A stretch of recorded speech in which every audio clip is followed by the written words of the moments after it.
সে ভান করে যে সে চায় না। সে ঠান্ডা গলায় কথা বলে, অন্যদিকে তাকায়, উত্তেজনা বাড়লে বিষয়বস্তু পরিবর্তন করে। কিন্তু তার শরীর ভিন্ন গল্প বলে। প্রতিটি নড়াচড়ায় সে যা অনুভব করে এবং যা সে ধরে রাখার চেষ্টা করে তার মধ্যে একটি সংগ্রাম ফুটে ওঠে। ইচ্ছা তাকে একপাশে টেনে নেয়, অন্যদিকে যুক্তি নিয়ন্ত্রণ বজায় রাখার জন্য লড়াই করে।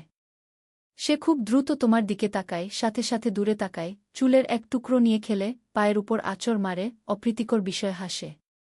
ছোট, প্রায় অদৃশ্য অঙ্গভঙ্গি ভেতরের সংগ্রামের লক্ষণ।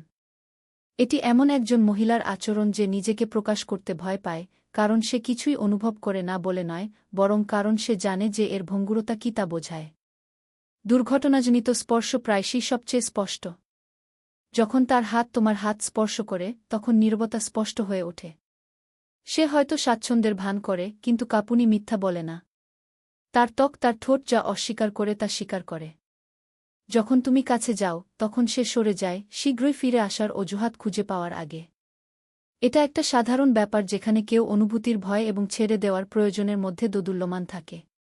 সে ব্যঙ্গকে ঢাল হিসেবে ব্যবহার করে, রসিকতা করে, উত্ত্যক্ত করে, তার অনুভূতির তীব্রতা থাকতে। বিদ্রূপের আড়ালে সে পর্যবেক্ষণ করে, পরীক্ষা করে, সে জানতে চায় যে তার কথাগুলো কি লুকিয়ে আছে তা তুমি বুঝতে পারছ কিনা। যদি তুমি বুঝতে পারো যে তার অস্বীকৃতি একটি দুর্বল লুকানো শিখা ছাড়া আর কিছুই নয়। কিছু মহিলা খুব দ্রুত চলে যাওয়ার দ্বারা চিহ্নিত হয়েছে। তারা শিখেছে যে আগ্রহ স্বীকার করা ক্ষমতা ত্যাগ করছে, তাই তারা নিজেদের বন্ধ করে দেয়া। কিন্তু তার শরীর আন্তরিক থাকে। সে সরাসরি যোগাযোগ এড়িয়ে চলে, কিন্তু কাছে আসার জন্য হাজারো কারণ আবিষ্কার করে। একটি সাধারণ বার্তা, একটি অর্থহীন প্রশ্ন, একটি তুচ্ছ অজুহাত, যে কোনো কিছু হল দুর্বল না হয়ে সংযোগ বজায় রাখার একটি উপায়। এটি একটি অর্ধহৃদয় প্রলোভন, যেখানে প্রত্যাখ্যান খেলার অংশ। সে যত বেশি আমি চাই না বলে দাবি করে, তার দৃষ্টি তত বেশি তার বিরোধিতা করে। এটি প্রতিরোধ এবং আত্মসমর্পণের মধ্যে একটি নিত্য। অবশেষে সে বলে, আমার এখানে থাকা উচিত নয়, কিন্তু কয়েকদিন পরে ফিরে আসে। অনুশোচনা চলে যায়, আকাঙ্ক্ষা থেকে যায়। কথোপকথনে সে সংবেদনশীল বিষয়গুলি এড়িয়ে চলে। কিন্তু যখন সে সেগুলিতে প্রবেশ করে, তখন তার কণ্ঠস্বর বদলে যায়, তার শ্বাসপ্রশ্বাস কাঁপতে থাকে এবং একটি নীরবতা নেমে আসে। এই বিরতিগুলি সে কি আড়াল করছে তার অনেক কিছু বলে দেয়া। এবং সেই চেহারা, যেটি সে মনে করে সে লুকিয়ে আছে, তখন দেখা যায় যখন সে মনে করে যে তুমি আর তার দিকে তাকাচ্ছ না, এমন একজনের চেহারা যে ইতিমধ্যেই তোমার মুখ মুখস্থ করে রেখেছে। কখনো কখনো সে অন্য পুরুষের কথা উল্লেখ করে কেবল তুমি কেমন প্রতিক্রিয়া দেখাও তা দেখার জন্য। সে জানতে চায় যে তার এখনও তোমার উপর প্রভাব আছে কিনা। অন্য সময় সে চিন্তা না করে কি পোশাক পরে, কিন্তু প্রতিটি বিবরণ গণনা করা হয়, একটি নতুন সুগন্ধি, উজ্জ্বল লিপস্টিক। এটি প্রতারণা নয়, এটি ইচ্ছা ফিসফিস করে বলছে, আমি তোমাকে চাই, কিন্তু আমি তা দেখাতে পারি না গু। যখন সে বলে তুমি জিনিস কল্পনা করছ, তখন সে বেশিরভাগ সময় নিজের সাথে মিথ্যা বলার চেষ্টা করে। কারণ সে জানে যে তার অনুভূতি স্বীকার করার অর্থ দেয়াল ভেঙে দেওয়া।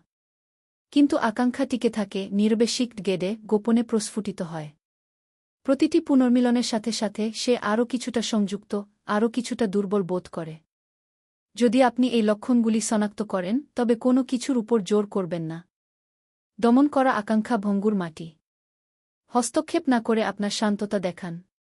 তাকে অবশ্যই অনুভব করতে হবে যে আগুন তাকে পোড়াবে না, বরং তাকে উষ্ণ করবে। ধীরে ধীরে মুখোশগুলি পড়ে যায়। দৃষ্টি দীর্ঘ হয়, অঙ্গভঙ্গি আরও আন্তরিক হয়।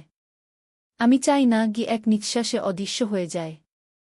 সে হাল ছেড়ে দেয়, কারণ তুমি জোর করে বলেছিলে না, বরং কারণ সে আবিষ্কার করে যে শ্রদ্ধা করলে আকাঙ্ক্ষা প্রশান্তিদায়ক হতে পারে। অনেক মহিলা তাদের আবেগকে অবিশ্বাস করতে শিখেছে। কিন্তু যখন তারা এমন কারো সাথে দেখা করে যে তাদের বিচার না করে তাদের বোঝে, তখন তারা আবার নিজেদের অনুভব করতে দেয়। এবং যখন তারা ভান করা বন্ধ করে, তখন যা উদ্ভূত হয় তা সাধারণ আকর্ষণের বাইরে যায়। এটি একটি মুক্তি। প্রতিটি আমি চাই না এর পিছনে লুকিয়ে থাকে আমাকে নিজের থেকে রক্ষা করুন গো। সে তোমার থেকে পালিয়ে যাচ্ছে না, সে যা অনুভব করে তা থেকে পালিয়ে যাচ্ছে। এবং সে যা অনুভব করে তা এত তীব্র যে দীর্ঘ সময়ের জন্য লুকানো যায় না। রহস্য হল তাকে জয় করা নয়, বরং তাকে স্বাগত জানানো।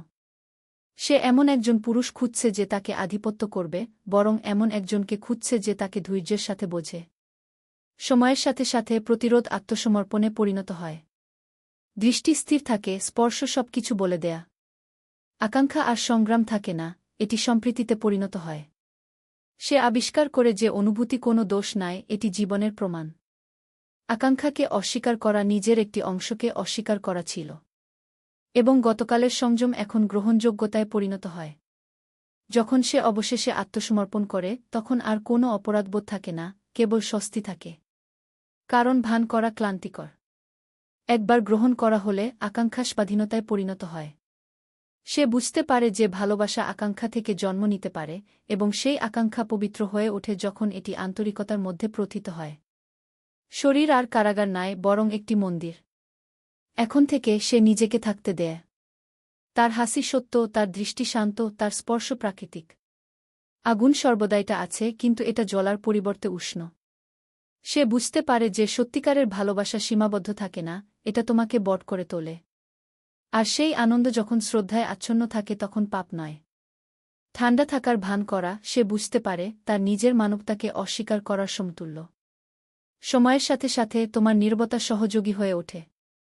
বিনিময়গুলি সহজ, তবুও গভীর। সে ভয় ছাড়াই আত্মবিশ্বাসী হয়ে ওঠে, তার স্বপ্ন, তার ক্ষত, তার আশা সম্পর্কে কথা বলে। সে আবিষ্কার করে যে তীব্রতা একটি উপহার, এবং সত্যিকারের ভালোবাসা কিছুই প্রতিশ্রুতি দেয় না, এটি কেবল রয়ে যায়। আজ সে তোমাকে ভিন্নভাবে দেখে। মুখোশ ছাড়াই, প্রতিরক্ষা ছাড়াই। তার দৃষ্টিপূর্ণ। সে বুঝতে পেরেছে যে ইচ্ছা থাকা মানে অস্তিত্ব। সেই আসল ভালোবাসা নিয়ন্ত্রণ করতে চায় না, বরং স্বাধীনভাবে প্রবাহিত হতে চায়। এবং ইচ্ছা এই নিত্যের সঙ্গীত মাত্র। যদি এই গল্পটি তোমাকে স্পর্শ করে, যদি তুমি কখনো কিছুই না চাওয়ার ভান করে থাকো যখন তোমার হৃদয় বিপরীত চিৎকার করে, তাহলে এই ভিডিওটি তোমার জন্য। সাবস্ক্রাইব করুন, মন্তব্য করুন। আপনি কি কখনো আপনার ইচ্ছা এতটা লুকিয়ে রেখেছেন যে আপনি এতে অভিভূত হয়ে পড়েছেন? লাইক করুন, শেয়ার করুন, কথাটি ছড়িয়ে দিন। কারণ প্রতিটি মহিলার পিছনে যারা কিছু না চাওয়ার ভান করে, তাদের একটি আত্মা লুকিয়ে থাকে এই আশায় যে একদিন কেউ তার নীরবতা বুঝতে পারবে।